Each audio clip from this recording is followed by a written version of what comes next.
สบายดีพี่น้องเบิร์สุขูสุคนเนาะพี่น้องเนาะฝากติดตามเด้อพี่น้องทางช่อง YouTube เด้อช่องใหม่ของข้าพเจ้าบ้านสวนนะพี่น้องเนาะมื้อนี้ก็เป็นมื้อวันที่1นะพี่น้องเดือน5เด้เป็นวันกรรมกรในมื้อนี้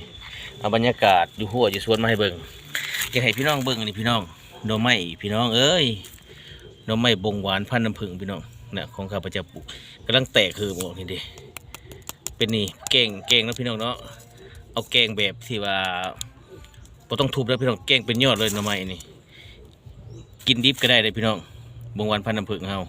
กำลังแตกยอดพี่น้องผลก็บ่ดีปานใดคือเป็นธรรมะพ่นลงนี่กว่านี้แห้งสิเป็นหลายพี่น้องเลยหน่อไม้แต่ว่าลำผลบ่ใหญ่ได้นี่หน่อก็หลายพี่น้องเลยพอไปแกงจนหน่อยผักชิ้นแยงน้อยก็ออกแล้วนี่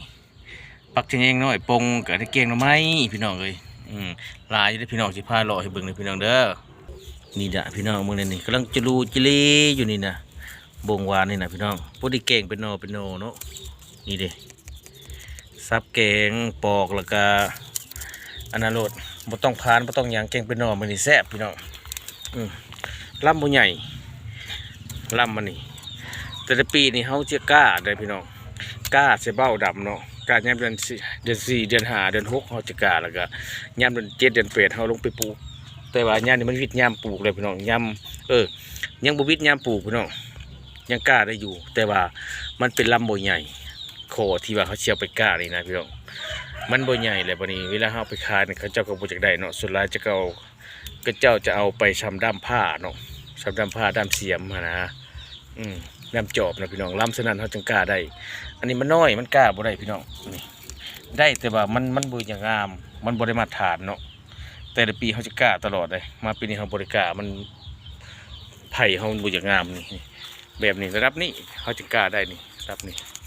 สมควรได้รับนี่พี่น้องนี่ได้รุ่นนี่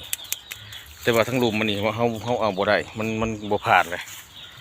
ลายนี่พี่น้องกันทางนี้หน่อไม้ฮะนี่พี่น้องนี่ลายนี่นะนี่อ้อมไผ่เลยอ้อมกอเลยป่งนี่ตัวในนี่วันนี้นี่ลายนี่พี่น้องนี่เป็นตามากหลายหนึ่งพี่น้องวันเสาร์ก่อนเขาจะแกงวันเสาร์ครบหน้าครบตาลูกก็อยู่เฮือนบนตรงเฮียนวันเสาร์วันอาทิตย์สิแกงชูลูกชูร้านกินอยู่เฮือนมือวันเสาร์แกงแซ่บพี่น้องเลยแกงหน่อไม้อยู่หัวอยู่สวนกับคักเลยหน่อไม้กับพอได้กินนะดูมันยามฝนนะดู ช่วงฝนตกเนาะพี่น้องนี่อันนี้กับบักบวบตะกี้มันมีต้นอยู่นี่เด้มาข้างกอเอากระบอกเอาลงเขาปลาไปนี่เลยพี่น้องเจ้าไอ้พ่นลงอีก5 1 2 5เขาจึงสีอันนั้นจึงจีหวานในบวบหวานไปได้เดินเลยพี่น้องปงดีเนาะเดี๋ยวพาไปเบิ่งอันหนึ่งอันนอกพี่น้อง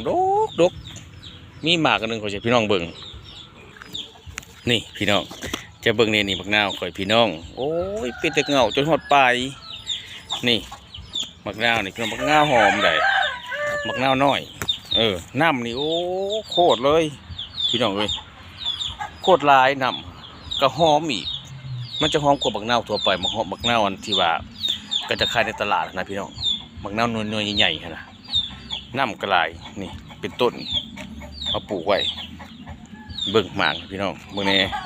อยู่ใช้ก็มีแต่หมากนะมื้อนี้ฮะเป็นโรคได้ปีนี่หลายพี่น้องเลยคุณน้ำมันคุณอ่ะ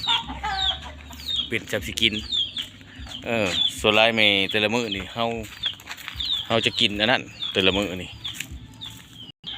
พี่น้องเบื้องนี้นี่ฮะจับสิกิน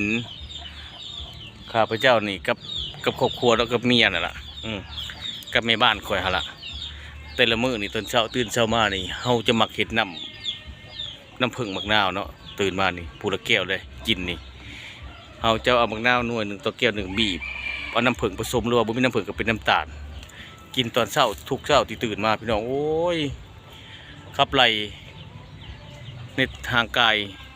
กินก็มีแห้งเลยพี่น้องเลยมะนาวน้ำส้มมะนาวดีเลยหอมเนื้อนี่ก็บ่หลายพี่น้องเนื้อบ่หลายแต่ว่าน้ำนี่โอ้โคตรน้ำก็หลายหน่วยก็หอมอีกเลยมะนาวนี่พี่น้องก็ชอบกินไปนี่โอ้มะนาวไปนี่แพงเลยพี่น้องเด้อตาเบิ่งในตลาดนี่ โลถอยกดอันนี้ฮะเพลงเติบได้ราคานี่สมควร